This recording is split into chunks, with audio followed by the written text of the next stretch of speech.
ஜெபிப்போம். பரமண்டலங்களில் இருக்கிற எங்கள் பிதாவே, உம்முடைய நாமம் மகிமைப்படுவதாக. உம்முடைய பர்வதத்தில் ஏறவும் பரலோக ராஜ்யத்தை வந்தடையவும் அங்கே நாங்கள் நிலைத்திருக்கவும் வேண்டும் என்றால் எங்கள் இருதயத்தில் நாங்கள் சுத்தமுள்ளவர்களாய் இருக்க வேண்டும். அந்த பரிசுத்த இருதயத்தை எங்களுக்கு தாரும். நித்திய ஜீவனை சுதந்திரித்துக் கொள்ள ஆயத்தமாக விரும்புகிறோம்.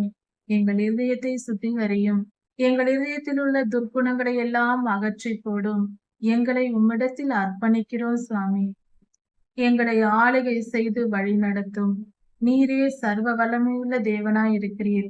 எங்கள் இருதயங்களை ஆளுகை செய்து அதை சுத்திகரித்து பரிசுத்த இருதயமாய் மாற்றி உம்முடைய ராஜ்யத்தில் எங்களை சேர்த்து கொள்ளும். ராஜாதி ராஜா இயேசுவாவின் நாமத்தினால் பிதாவே, ஆமென். மாரநாதா.